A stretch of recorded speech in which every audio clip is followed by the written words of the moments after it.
또 내가 새 하늘과 새 땅을 보니 처음 하늘과 처음 땅이 없어졌고 바다도 다시 있지 않더라.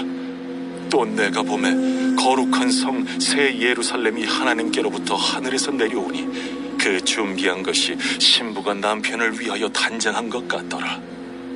내가 들으니 보좌에서 큰 음성이 나서 이르되, 보라, 하나님의 장막이 사람들과 함께 있음에 하나님이 그들과 함께 계시리니 그들은 하나님의 백성이 되고 하나님은 친히 그들과 함께 계셔서 모든 눈물을 그 눈에서 닦아주시니 다시는 사망이 없고 애통하는 것이나 곡하는 것이나 아픈 것이 다시 있지 아니하리니 처음 것들이 다 지나갔음이로라. 보좌에 앉으신 이가 이르시되, 보라, 내가 만물을 새롭게 하랴.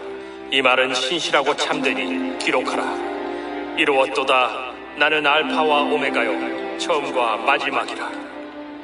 내가 생명수 샘물을 목마른 자에게 값없이 주리니 이기는 자는 이것들을 상속으로 받으리라. 나는 그의 하나님이 되고 그는 내 아들이 되리라. 그러나 두려워하는 자들과 믿지 아니하는 자들과 흉악한 자들과 살인자들과 음행하는 자들과 점술가들과 우상 숭배자들과 거짓말하는 모든 자들은 불과 유황으로 타는 못에 던져지리니 이것이 둘째 사망이라. 안녕하십니까.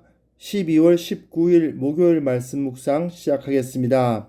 요한계시록 21장 1절에서부터 8절까지 말씀 함께 읽었습니다. 어제 예수 그리스도께서 최종 승리를 거두시고 그 대적들이 모두 심판을 받고 제거되는 모습이 그려졌는데요. 하나님께서 새롭게 역사를 시작하시는 모습이 이제 나타나기 시작할 겁니다. 어린 양이 7인을 뗄 때에 세상은 참 암울하게 흘러가고 있었죠. 하지만 이제 하나님께서는 태초에 하나님이 천지를 창조하시고 에덴 동산을 창설하시고 사람들을 그곳에 살게 하셨던 그때와 같은 새로운 시작이 예언되고 있습니다. 다시 한번 요한계시록 전체의 구조를 한번 살펴봐 주시기 바랍니다. 이제 우리는 요한계시록의 가장 마지막 부분 6막을 읽어가고 있고요. 이제 하나님의 심판이 온전히 완성되고 하나님의 창조가 새롭게 되는 부분이 나타납니다. 그래서 새로운 창조, 새 하늘과 새 땅이 이루어진다는 부분을 오늘 다루게 되는데요. 1절과 2절 보시면 하나님께서 새 하늘과 새 땅을 만드시고 그리고 거기에 거룩한 성 예루살렘을 내려보내시는 것을 볼 수가 있습니다. 새 하늘과 새 땅을 만드신다는 것은 처음 땅과 처음 하늘을 없애신다는 의미라기보다는 그것을 새롭게 하신다는 의미입니다. 새롭게 하신다. 지금까지의 역사는 죄에 의해서 오염되어 있고 또한 많은 암울함이 존재했지만 이제 하나님께서 완전히 새롭게 땅과 하늘이 만들어진다는 뜻이죠. 그리고 그곳에 처음 창조해서 하나님께서 에덴 동산을 창설하신 이후에 그곳에 사람을 살게 하셨던 것처럼 거룩한 성 예루살렘으로 하여금 그 새 하늘과 새 땅에서 살 수 있게 해 주시는 겁니다. 여기서 거룩한 성 새 예루살렘이란 교회를 의미하는 것입니다.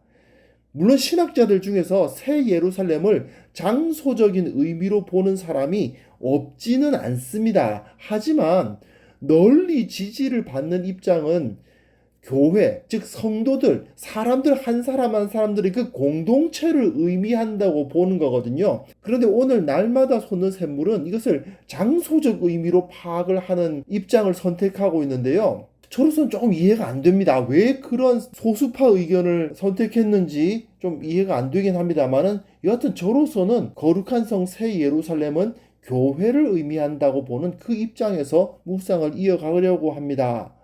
이는 교회가 2장과 3장에 묘사되었다시피 7교회가 완전하지도 않고 죄와 허물도 그대로 갖고 있잖아요. 그럼에도 불구하고 그 교회가 음녀 바벨론, 로마죠.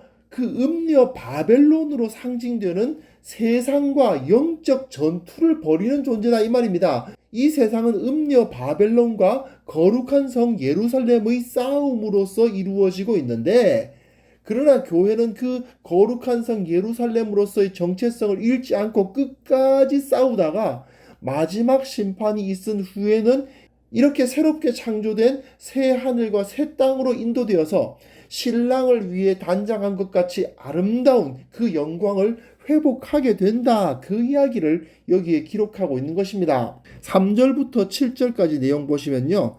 여기에서는 미래형으로 기록되어 있어요. 하나님께서 이런 일이 있을 것이다. 새 하늘과 새 땅이 이루어질 것이고 그곳에 거룩한 성 새 예루살렘으로서 교회가 그 영광을 회복하게 될 것이라는 약속이 주어져 있는 겁니다. 하늘의 보좌로부터 음성이 나오잖아요. 그 음성이 새 하늘과 새 땅이 만들어질 것이며 교회가 그 안에서 거룩한 성 예루살렘 어린 양의 신부로서의 영광을 누리게 될 것이다 라고 예언하는 거죠. 아직은 이루어지지 않았죠. 하지만 요한은 그것을 기록하라 하는 말씀까지 기록하고 있습니다. 하나님께서 신실하고 참되다 기록하라고 하셨죠.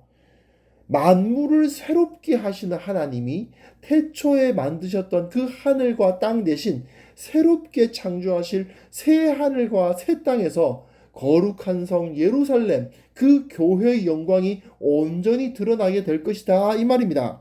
그리고 특별히 6절과 7절에 보시면 생명수 샘물을 값없이 주신다. 그리고 이기는 자는 이것들을 상속으로 받는다 이렇게 말씀하시잖아요. 이건 생명수 샘물 뭐가 떠오릅니까? 광야죠. 이스라엘의 광야 생활이 떠올라야 됩니다.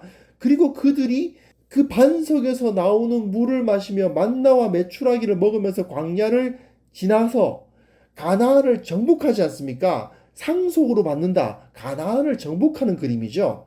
즉 현재 교회는 젖과 꿀이 흐르는 땅 가나안을 향해서 나아갔던 그 이스라엘의 모습과 같이 새 하늘과 새 땅의 시대로 나아가는 거룩한 성 예루살렘이다 이 말입니다. 아직은 그 젖과 꿀이 흐르는 땅 가나안 땅에 들어가지 못하고 있어요. 교회는 지금 아직은 그 새 하늘과 새 땅으로 들어가지 못하고 있어요. 하지만 주님께서 주신 이 광야 생활에서 이 광야와 같은 영적 전투에서 이기는 자는 그 가나안 땅을 상속으로 받게 될 것이다. 그리스도께서 최종 승리를 이루시는 그때에 그 영광과 복락을 누리게 될 것이다. 그 말입니다.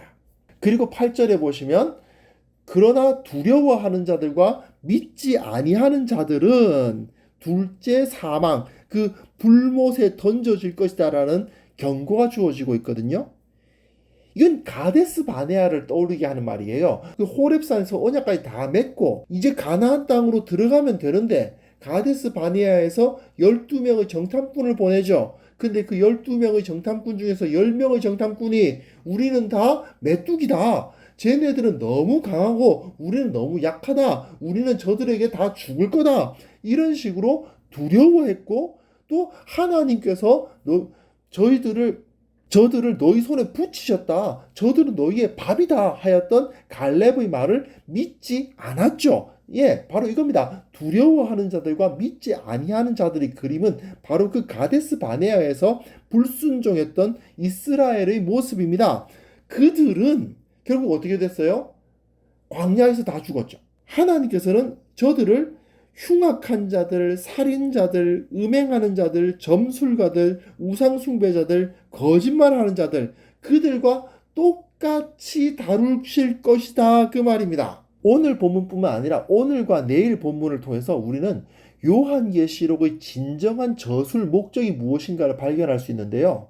바로 이 연약한 교회, 현실적으로는 부족함이 너무나도 많은 교회가 겉으로 보기에는 참 이게 하나님의 거룩한 교회냐? 이게 예수 그리스도의 몸된 교회냐? 싶을 정도로 부끄러운 그런 모습을 가지고 있지만 그럼에도 불구하고 자기들에게 부여된 그 영적 정체성을 회복하고 지금 눈앞에 놓인 그 광야의 삶을 꿋꿋이 걸어 나가면 결국은 저 새 하늘과 새 땅에 들어가 거룩한 성 새 예루살렘으로서 영광을 회복할 수 있을 것이다 라는 메시지, 그게 결국은 계시록의 주제거든요.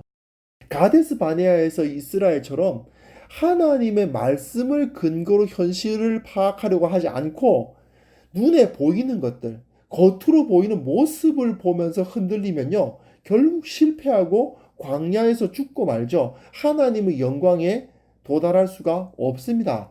그러나 우리에게 주어진 약속을 한번 생각해 보십시오. 우리에게는요, 젖과 꿀이 흐르는 땅 정도가 아니라 새 하늘과 새 땅의 영광이 약속되어 있습니다. 이 약속의 말씀을 붙잡을 수만 있다면 비록 현실적으로 우리 눈에도 우리가 메뚜기처럼 보일 수 있어요. 네, 부족하고 연약하고 부패해 보일 수 있어요. 그러나 하나님은 우리를 붙잡으시고 우리를 통해 하나님의 나라를 세우시고 그 영원한 나라로 우리를 인도하실 것입니다. 새 하늘과 새 땅을 우리를 위해 창조해 내실 것입니다. 그 사실을 온전히 믿어야 됩니다. 우리가 가진 이 영적인 권위, 우리가 가진 이 영적인 존귀함을 우리가 온전히 믿고 그 믿음에 근거해서 이 세상 가운데 예수 그리스도의 복음을 담대히 전하고 정말 살아있는 자로서, 거듭난 자로서의 그 정체성을 잃지 않는 우리 모두가 되어야 되겠습니다. 하나님 아버지, 우리에게 주어진 이 영적 본질을 잃지 않도록 도와주옵소서. 우리에게는 저 새 하늘과 새 땅이 약속되어 있다는 사실, 그리고 그 땅 가운데 거룩한 성 새 예루살렘으로서의 영광을 누리게 될 것이라는 사실을 기억하고, 지금 비록 교회가 연약하고 하나님을 믿는 자들이 부족해 보인다 하더라도 실망하고 단식하기보다 하나님께서 허락하신 그 약속을 바라보는 자들이 되게 하여 주시옵소서. 교회를 사랑하고 하나님의 그 뜻을 사랑하고 예수 그리스도의 몸된 교회를 섬기는 우리 모두가 되게 하여 주시고, 그 가운데 누리는 평안과 기쁨이 넘쳐날 수 있도록 주께서 우리에게 은혜 위에 은혜를 부어 주옵소서. 예수님의 이름으로 기도합니다. 아멘.